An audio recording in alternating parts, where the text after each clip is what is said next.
అందుకే ఏమన్నాడు, స్త్రీలారా ప్రభువులకు వల్ల మీ సొంత పురుషులకు ఏం కావాలి? మీరు ఏం కావాలమ్మా? లోబడాలి.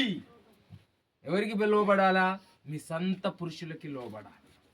భార్య అంటే భర్త అంటే ఒక గౌరవం ఉండాలి, ఒక భయం ఉండాలి. అది భయం ఎట్లుండాలి అంటే, నా భర్త వస్తున్నాడు ఏమన్నా చేస్తాడేమో అంటే అది ఒక ప్రేమపూర్వకమైన భయము.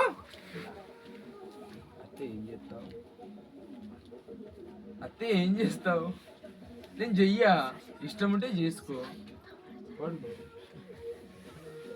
చెప్పండి, కుటుంబము మళ్ళా 2027 వరకు వెళ్ళాలంటే ఎంత బాధ అవుతుంది ఒక్కసారి చెప్పండి. ఈ కుటుంబం వెళ్ళాలంటే ఇక్కడ ఏమనుంది?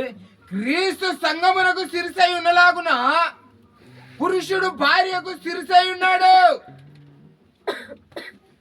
25 చదవండి అక్క. పురుషులారా మీరును మీ భార్యలను ప్రేమించండి. ఇంతకుముందు ఎవరికి చెప్పాడు ఈ మాట? స్త్రీలక పురుషులక? స్త్రీలకు. ఇప్పుడు ఎవరికి చెప్పాడు? పురుషులు. ఏమన్నాడు?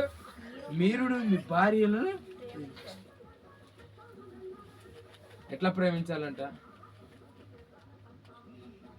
అటువలే క్రీస్తు కూడా సంఘమును ప్రేమించి అది కళంకమైనను ముడతైనను అట్టిది మరి ఏదైనను లేక పరిశుద్ధమైనది గాను నిర్దోషమైనది గాను మహిమగల సంఘము గాను ఆయన తన ఎదుట దానిని నిలవబెట్టుకొనవలెనని వాక్యముతో ఉతుక స్థానము చేత దానిని పవిత్రపరిచి పరిశుద్ధపరచుటకై దాని కొరకు తాను తగ్గించుకున్నాడు. అబ్బా, నిష్కల్పం సంఘం మీద దేవుడికి నిష్కల్పం కూడా లేదు. నీ భార్య మీద అంతా కూడా ఉండద్దు అన్నాడు ఆయన. ఎట్లుండాలా? నిష్కల్పమైనను ముడితైనను ఒక అనుమానం కూడా ఉండద్దట. బయటికి వెళ్తే పుచ్చడు అనుమానాలు కొంతమందికి. భార్యను ఇడవాలా ఎప్పటికి పిలుచుకుంటూనే ఉంటారు ఆ మందిల నుంచి. ఎంత భయంకరమైన దేవుడు సంఘాన్ని ఇట్లా ప్రేమించాలి తెలుసా? యేసయ్య సంఘాన్ని ఇట్లా ప్రేమించాలి, కలుష్యము లేకుండా, ముడత లేకుండా, అది పరిశుద్ధమైనది గాను నిర్దోషమైనది గాను. అంటే అబ్బా, ఎంత నిజాయితీ ప్రేమ అండి. ఈ విధానంగా నీ భార్యని ప్రేమించాలా. హల్లెలూయా.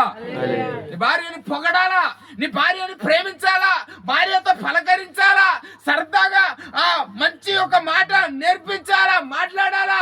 నీ భార్యను చూసి అప్పుడప్పుడు ఆమె సౌందర్యాన్ని నువ్వు పొగడాలా కదా. ముడత, కలిష్యం. కొంతమంది ఇంకెట్లా చేస్తారో తెలుసా? నువ్వు నా వాళ్ళని ప్రేమిస్తే నేను నీ వాళ్ళని ప్రేమిస్తాను. సింపుల్ విషయం.